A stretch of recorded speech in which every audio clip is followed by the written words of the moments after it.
But then I was like, there's a lot of people whose stories I want to tell. So I'm going to find these people. I'm going to ask them if they'll be on it, and here we are. So we've been doing Titans of Industry for a couple of years now, and we've gotten to do a ton of great interviews and have some incredible fun times. Hi, this is the Arcast podcast, where we highlight Arkansas podcasters and industry experts. This show is sponsored by the Arkansas Podcast Collaborative, a nonprofit dedicated to supporting and celebrating podcasters in the natural state. Find out more at arkansaspodcasters.org. Subscribe to the Arcast podcast on Apple Podcasts, Spotify, and in all of the major podcasting apps. We're also on YouTube at Arcast Pod. On this episode, we're talking to Nate Disarro of the Titans of Industry podcast.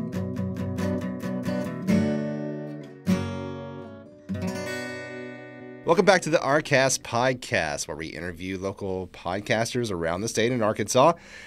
Karen's with me, of course, as always. Hello. Yes. We also have somebody else here. Yeah, we do. So this is Nate Disarro. Can you tell us a little bit about your background and who you are? Sure. I guess the easiest way to put it is I've been a storyteller for a long time, and I think that term's kind of cliche these days.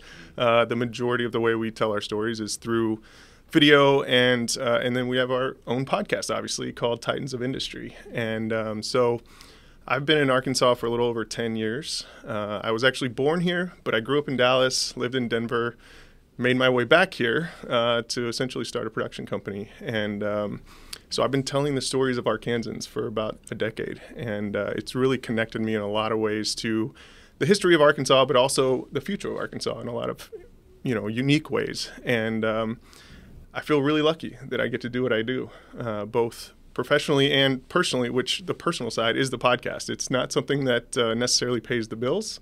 It's something I kind of was birthed out of getting to tell the stories of these people, and people would commission us to do that. But then I was like, there's a lot of people whose stories I want to tell, and nobody can pay me for. So I'm going to find these people. I'm going to ask them if they'll be on it, and here we are. So we've been doing Titans of Industry for a couple of years now, and it's sort of sporadic as we have time. It's certainly not as consistent as I would like for it to be, but we've gotten to do a ton of great interviews and have some incredible fun times. Probably learned a lot too, right? Because you're interviewing some of these people that have been, they've climbed their way to the top of whatever an industry that it is. I mean, that's the title of your podcast, right? Exactly. Yeah. So I kind of consider it my free MBA, if you will. Right. When you get to sit in front of somebody who is climbing their way to the top, and what I say is usually these are future Hall of Famers in their field, right? So when you get to sit and have these conversations with these people, of course, you're going to learn a lot. Mm-hmm. But I tell people all the time, I'm one of those people that's a mile wide and an inch deep, so I learn a lot about a lot of things. Just don't ask me to, teach a seminar on it. Right. But it's really, that's my personality. Some people, they don't like that. They want to kind of narrow in on one thing and be hyper-focused on that and learn everything there is about one subject. I don't know if it's the attention span of a squirrel or what, but I just kind of, I love to have a conversation and, learn everything I can, gain enough knowledge. It's kind of like watching a million documentaries, right? You get to kind of learn as much as an hour will teach you. About Pablo Escobar or whatever you want to learn. Exactly. Tomorrow we kind of move on to the next thing. Yeah, right. So that's what I love about your podcast. You now have this collection of stories from thought leaders, essentially. So it really appeals to me. And I love the sound of the podcast and everything you've put together. It sounds really great. I mean, obviously somebody in your industry, it's going to sound really great. Well, we certainly try on the production side, to make it quality. But at the same time, one of the things I've realized, especially in the podcast world, is, I think a lot of times people, they create too much of a barrier to entry to create their content. They think, well, I don't know how, or I don't have the right equipment, or whatever the case may be. And, I'm in the industry. I have the best equipment you can have. But at the same time, I don't have the time to dedicate a ton of time to it. So we just kind of started and went with the easiest setup, didn't want too many barriers to get this thing going. And sometimes, through Zoom and everything else, depending on who we're interviewing and how, the quality is just not top notch. But what I've realized, and maybe you guys have too, is generally the audience doesn't care. They want to make sure it's good enough Yeah. But the great thing about a podcast is it's passive listening, right? We can do other things while we're listening to it, so we're not hyper focused on the quality. There's a threshold, it can't be too bad. Yeah, right. But at the same time, we don't have to have, a huge team and top-notch equipment and all that good stuff. And that's what I think is really cool about it. I've talked to clients all the time about creating their own content and how to do it. And, the reality is you can do a lot with a little, especially today. Yeah. 10 years ago it was a little more difficult. 20 years ago it was next to impossible. But the way technology is evolving and everybody's got the opportunity to record stuff in their pocket every day. Yeah. So you can do a lot with your cell phone. You can do a lot with just a small investment. There's a million ways to do it. But back to the kind of concept of the podcast. So one of the things that we do is we try not to repeat industries too often, right? Because again, attention span of a squirrel. I don't want to interview 5 doctors in a row, or I don't want to interview too many people in the same industry in a row. And that's just, again, personally kind of how I do it. So we've kind of played with the seasonal idea of season 1, season 2, season 3. Basically, that's just when we get to a big break, we're like, okay, let's start a new season. But the reality is we just kind of like to have some sort of breakup that allows us to kind of reintroduce certain industries that we've done in the past or whatever. So you obviously had the equipment because you have a video production company and that type of thing, but you said you went with a simple setup. So what was that learning curve like from like where you are now and where you started? Because you just dove in with feet first, right, into the podcast. You're like, I've heard a few of these. I'm pretty sure I know how this goes. Let's just go for it. Yeah, and again, I'm very fortunate in the fact that I interview people for a living, so I get paid to do that, which is always a great way to earn a living, and I do consider myself very lucky in that regard. The learning curve for the podcast side, really, to me, it was all about sort of, we needed to come up with sort of a concept, right? An intro. Do we have a little commercial in there? Because we technically are a sponsor of our own podcast, if you will. But, so I've got a great team, people that help put this thing together. I literally show up, sit down, talk, and then everybody else does the work, which is, again, I'm very lucky in that regard. So I have a creative director that kind of helps get all of that together to begin with. She found the music, the artwork, all that kind of stuff. She kind of built from scratch, and so she helps produce kind of from a big picture. And then we've got a team of people that different people will handle episodes or however we do it based on schedule and availability. But as far as the learning curve of getting it out into the world, I think there's so many ways to do that now. There's a lot of platforms out there. We landed on Buzzsprout as our distribution platform. And so basically that's like the podcast version of YouTube, if you will, where it hosts the actual file. And then we just link to all the different podcast platforms from there, and it self-distributes from there automatically. Sure. So that was really the simplest way. And then recently we just decided, ironically, being a video production company, we just decided we're going to put all these on YouTube. And so that's kind of the newest way that we're pushing them out. Should have done it from the beginning, but really boiled down to time to get the video file ready. Yeah. Obviously, that's a bigger beast to mess with. It is. A little more time consuming. And thankfully, we're busy as a company. And so it's always trying to fit the podcast into everything else that we're doing. Sure. But one of our latest episodes, we've published all the YouTube episodes. Most of them are just the audio file with a graphic over it. A few of them we put the actual video out. But one of the more recent ones we've put up, we haven't publicized it or anything, and it's already gotten a ton of great views, And so it's like, that's amazing. That I think is always the learning curve, is figuring out where are the people, and then how do we get in front of them. So, we try and track metrics and all that good stuff, but to me, it's the process. We love the process. We love the conversations. The metrics are a byproduct of that. And, of course, we want it to do valuable things for both us and the community that we serve. But at the end of the day, we're going to do it no matter what. So you were born here, moved to Dallas, lived there for a while, moved to Denver, came back to Arkansas to open this up. That's what caught my attention earlier. So why move back to Arkansas to tell these stories? Couldn't you have done that in Denver or Dallas? Sure. And honestly, it was a tough decision to leave Denver. I loved it there. I worked in the snow sports industry with the U.S. ski team, a lot of different professional athletes. It was a ton of fun. I think, like most people, I was in my 20s at the time, late 20s, and kind of just had that urge of what else should I be doing, or should I just be content here, and how big is the world really? And Arkansas always kind of being home. I've had family here my whole life, so coming back for holidays and things like that, there was a familiarity to it, but I really didn't know it from a business standpoint. And so the opportunity came about. I had a friend introduce me to somebody that was based here. They wanted to start a production company. And so I guess fast forward, a dozen years since that first conversation now, and we had a production company for about 6.5 years.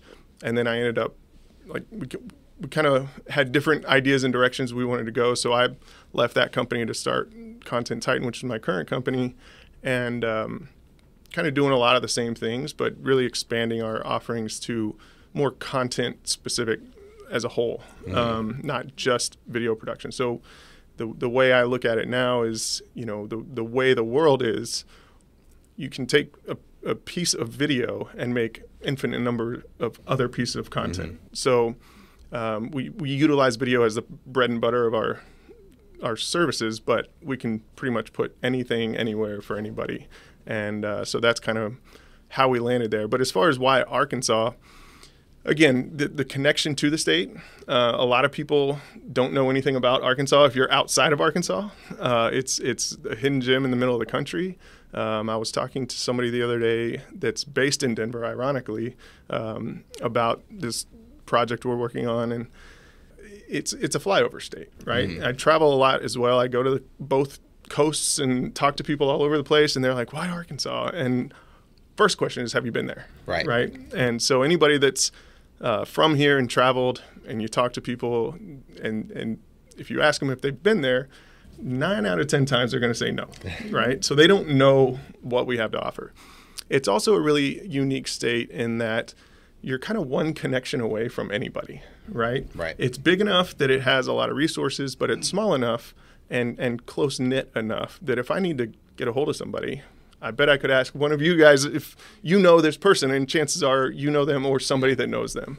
So I kind of refer it to, in Hollywood, they call it the 6 degrees of Kevin Bacon. In Arkansas, it's the 2 degrees of anybody, right? So you're very well connected very quickly. And I love that about the state. So especially when it comes to podcasting, if I've heard of a great story, but I don't know that person, I mean, it's so easy to get in touch with people. Yeah. What is your process for finding guests? A lot of it boils down to, again, the work that we do. We have the luxury of getting connected to a lot of Hall of Famers. We do the Arkansas Business Hall of Fame, Women's Hall of Fame, Outdoor Hall of Fame, Sports Hall of Fame. So if there's a Hall of Fame attached to it, we probably make biographical videos for those inductees. Along the way, you just sort of meet people in those industries that are also doing really interesting things. And then in some cases, people will pitch people to us. We just did the Bruce Murphy, the CEO and founder of Arkansas Heart Hospital. He was on the podcast recently, and he's somebody that has an amazing story. And I didn't have a personal connection to him. I had worked with the Heart Hospital on some projects in the past, but his PR team pitched him to us, and I was like, absolutely, that's a fantastic story and fits right in line with kind of the stories that we like. And I'm always thinking and looking at articles and, lists of the who's who of Arkansas, so to speak, and trying to figure out who would fit time-wise, like who have we not, what industry have we not covered lately. And then I asked my team and pretty much anybody, do you have any ideas or guest people that would make sense? And then, of course, there's the other angle to it, which I mentioned it's a labor of love in a sense, but of course there's a good marketing component to it for our business. Yeah. And so it allows the opportunity to have conversations with people that we might not otherwise have a reason to have those conversations. Sure. So that's a great marketing angle for us. And I love, you were talking about repurposing content. I love that at the end of your last season, you took, the best of the shows. Like, I think you get very creative with it. So that's really neat. Again, that's a tribute to our team. I think, we've got a great team, and they're always finding how can we repurpose content, and everybody wants, when we're sitting down to listen to a podcast, or we're driving the car, or we're mowing the grass, or we're doing laundry around the house, whatever reason that we can kind of be doing this passive listening, we also want sort of more short bursts of active listening. If we're watching, social media or YouTube or whatever, that's a very active thing that we're doing. And so how can we give more value in a shorter amount of time? Let's cut the highlights, the value add content into a shorter piece. Have you found that any industry has gained more listens or views than others? Well, I was mentioning, one of the recent episodes we did was with amazing woman. Her name's Amy Fiedler. She's a captain in the Air Force, call sign Rebel. She's the commander of the Viper demo team, which is the solo F-16. All cool words. I don't know what that means, but it sounds cool. Yeah. But she's a 30-year-old woman who has been flying since she was 16, and she's sort of a bit of a national icon within the aviation industry. And long story short, we're working on a big project right now that kind of led us to getting connected with her.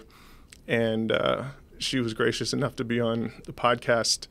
And, people are going nuts for it. It's one of those things that you don't expect anybody to find or listen to our little podcast. But at the same time, if you roll across the people that have cool enough stories, people just seek that stuff out. So there's no question fighter pilots across the country, especially, last year, the new Top Gun movie came out. And so that's a passion of mine. I'm kind of a not so undercover nerd about it. I'm very vocal about my love of military aviation. Again, growing up, I just had some family members in the Air Force and, was able to stay close to it. My dad used to take me to air shows and all that kind of stuff. So it's one of those things that, for me, I can seek out whatever story I want, right? And so I've got a platform that allows me to ask somebody to talk on it. And so that was a big one. We interviewed Governor Hutchinson during the pandemic. I thought it was really interesting that obviously any politician chooses to be in office, but you don't choose to be in office when something like that happens. Yeah, and so you still have your regular job to do, but now you're in charge of ensuring the safety and function of the state. And I was curious what that looked like from his perspective. So he was gracious enough to let us interview him and have him on. And of course, that was a good conversation for us to have as well. That's great. Wow. When you're going outside of the state, you said most people don't really know about Arkansas. They've got, they've been told or saw some few things, in their life. They're like, are you guys wearing shoes yet? That's type of interpretation they have of what is the picture they have in their mind of Arkansans. When you're interviewing these people for these stories, are you seeing any kind of common threads in between their stories that people don't usually think about, or are they completely original?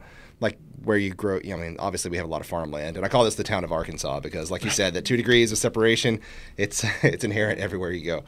But yeah, so everybody has some sort of rural connection, I'm sure. But are there any other threads of all these Arkansas stories that you're telling that have a commonality between them that you wouldn't normally think of? It's a good question. I think, one of the benefits of Arkansas is a lot of people kind of have the opportunity to rise quickly because of their connections, whether it's family connections. My dad was in this industry, therefore I could get in and move up pretty quickly. So you see a lot of younger people that have titles and positions that in other bigger markets, they wouldn't have those yet. A 27-year-old that can be the face of Arkansas rice industry, right? In California, if you wanted to be that person, you're probably a 50-year-old white male, to be honest with you. Yeah. You're not a 27-year-old female. So what I've seen as far as a trend is people have the opportunity to excel quickly here because of those connections, because of, not necessarily just family, but, how many people do you know from U of A that are in Arkansas, right? You went to college with somebody and all of a sudden they're in a job and you can kind of move up the ladder together. I think that happens a lot more here than it does in Dallas or Denver, these bigger markets where you have kind of a melting pot of people where nobody knew each other before. Yeah. you kind of have to create new relationships all the time, and there's not as much just sort of yo-yoing back and forth between, I was at this job, then I went over here to take a promotion, then we came back to my old company, and because those relationships, as long as you don't burn that bridge, you can move up very quickly and create some really interesting opportunities. And I think that's something that has been really interesting to see, not just through the people on the podcast, but just the work I've done in general in Arkansas, is how quickly people have the opportunity to progress. For sure. Absolutely. So we talked about the past. We talked about the present. We got to talk about the future of the podcast. Where do you see this thing headed? Do you have any goals set in front of you of like, this is how big I would like to take this? Sure. I think everybody starts out, or most people, I won't speak for everyone, but I think most people start out with a podcast thinking, I know I have something I want to say, or I want to interview certain people that they have something, and I'm just the mechanism for them to say something, right? Like, I don't really care if I say 2 words on our podcast, to be honest with you. I really care about what our guests have to say. And I'm just a mechanism to create that conversation. And so as far as where we take it from here, I think it's just opening the door. A lot of the people that we've had to this point have been that 1 degree of separation.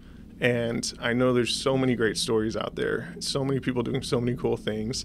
And though we're based in Arkansas, and of course I want to keep the root of it with Arkansans and people doing cool things in Arkansas, there's no question there's a lot of stories out there. And I've had some great ones on. A producer from Discovery who has done a lot with Shark Week, and they've done some really cool things with Discovery. They were in China in a panda sanctuary dressed in panda suits, just all this stuff. And obviously the fighter pilot that's based in South Carolina but travels all over. We've just had some really interesting people. I do a lot of work in Nashville, Tennessee as well, so we've had some people from there. Somebody that's with Empire Records, doing some really cool stuff in the music industry, the marketing world, you name it. We've talked to some really cool people. So in my mind, it's like, well, how can I top the conversations I've had? But at the same time, I think there's just so many more out there that I just want to keep having fun with it. When it stops being fun, I'll probably stop doing it. Okay. So I think the more I let this be too laborious, then the quicker I'm disassociating myself with it. Because we make content for a living, right? So if I'm going to make more, it better be fun, right? That I'm not necessarily getting paid for. So I don't know of a specific way to answer the question other than the future has to be fun. Yeah. So engaging conversations, people that are doing really cool things. I have a few conversations that I'm really looking forward to. I think for I don't know what the word is, but just to make sure that I don't jinx it, I'm going to keep them close to the chest. Okay. But it's just one of those things that, as I listen to other podcasts, I'm like, man, I would love to have that guest on my little show or whatever. So we'll see what happens. Sure. And usually you can, if they're willing to be on somebody's podcast, unless they're just like doing it as a favor for a friend, type of thing. I've reached out because I watched Kevin Smith's podcast, right? And I've reached out to a few of his guests, and that's how I got Marvel and them involved. Just reached out and be like, hey, I saw you on this podcast. Would you like to be on mine? I don't have nearly the viewers, I promise you, but I would love to interview you regardless. And they're usually game about it. Reach out to them however you can. Yeah. As far as the industry of podcasting in Arkansas itself, I know you were at Arcast last year. I may live in an echo chamber. I don't know. But it seems like we're about to take a turn in podcasting. It seems like we're getting more people. We've always had a lot of people that are interested in it, but it's more than just, oh, you got a blog online? That's sweet. It's sort of getting recognized more often. People are going on THV or the local news and talking about strictly their podcast because they did an episode on whatever. So how do you see that growing in Arkansas, podcasting itself? Sure. Well, I can speak specific to Arkansas, but then as a bigger conversation as well, when you look back 20 years ago, Facebook was brand new, and other social media channels were not really a thing. But that started the trend of anybody anywhere can have their own media channel. And so over the last 20 years, it's become more and more common, of course, that, used to, there were 4 channels on TV that if you wanted to get your message out, that was it. There were X number of radio stations. If you want to get your message out, that was it. Billboards, traditional media, as we call it. So, of course, over the last 20 years, that's just changed dramatically. And the way we communicate to a lot of our clients now is you have to be your own media company, right? And so one of the easiest ways to get into it today is through podcasting. It's, again, simple to kind of create the base level. There's infinite number of ways you can improve the quality and output of your content, but to get into it doesn't require much. If I really wanted to, I could take my cell phone, talk into it, and publish a podcast just like that, right? So the accessibility to the industry is so much easier than it ever has been before. And then the accessibility to quality equipment is less expensive than it ever has been before. So anybody who's forward thinking enough to know that they've got a message and they've got an opportunity to create their own channel for that message, it's almost foolish to not start now, right? Every business, every individual that has some sort of voice that they want to put out into the world, there's no reason they shouldn't do it. As far as Arkansas is concerned, I think one of the cool things that I've seen is more and more people are realizing where in the world they kind of fit.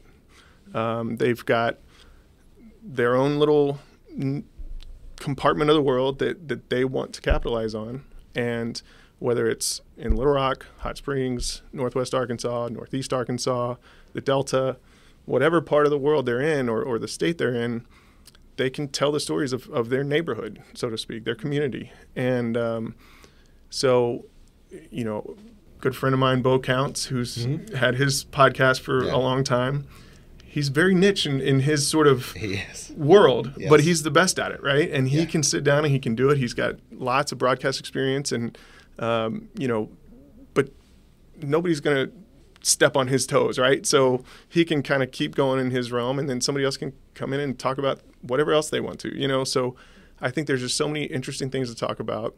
Our state has a great culture, great connection, again, to the people that make it up. So it's easy to cover a lot of ground here.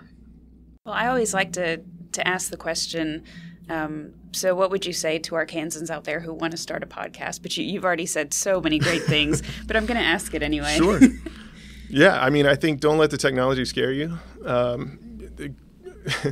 Ironically, we consider ourselves professionals because we do get paid to create content every day, but I won't tell you how many times we're watching how-to YouTube videos as professionals, to figure out how to do something. And so really it takes just a little bit of determination, more so than talent or skill or anything else. You just have to want to do it, and I guarantee you can figure it out in a very short amount of time. So don't let the barrier to entry be a deterrent. It's a lot easier than you think. If you've ever created a Facebook account, an email account, or anything else, chances are, and sent a picture to your parents or grandparents or whoever on your phone, then you can probably figure out how to get a podcast started, and then just go from there. Don't feel like you have to be top notch on your first episode. You can always delete it and start over. But just kind of have fun with it more than anything else. It's just been really great talking to you. I love how you said you were a storyteller. I love the concept of diverse voices, and to me it's very exciting that who you interview, but also just Arkansas on a larger scale, just getting more voices out there. And I think that's another key for us is, I don't want to be super linear in the way that it comes across. Right. I want male voices, female voices, as many ethnicities as we can get. And sometimes, again, it boils down to time and access to people and everything else. I mean, I just was emailing this morning with someone that I'm really looking forward to having on the podcast.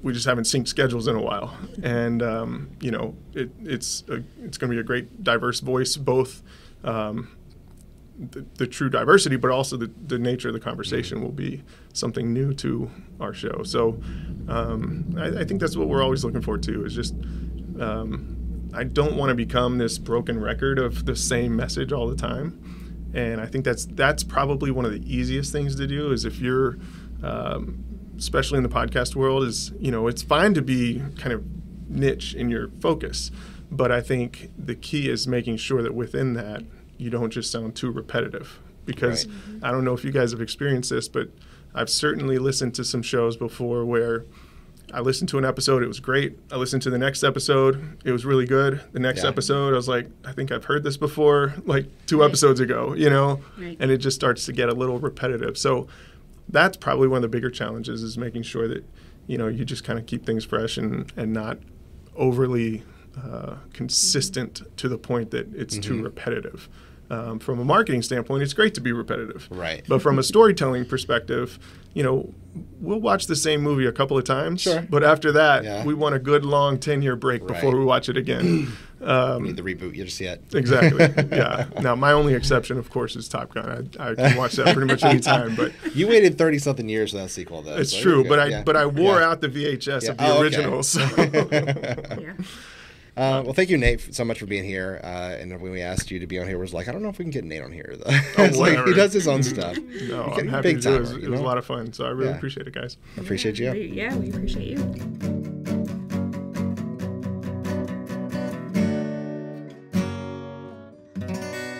Thanks for listening to the RCast podcast. Subscribe on Apple Podcasts, Spotify, and all of the major podcasting apps. Or find us on YouTube at RCast Pod. This show is sponsored by the Arkansas Podcast Collaborative, a nonprofit dedicated to supporting and celebrating podcasters in the natural state. Find out more at arkansaspodcasters.org.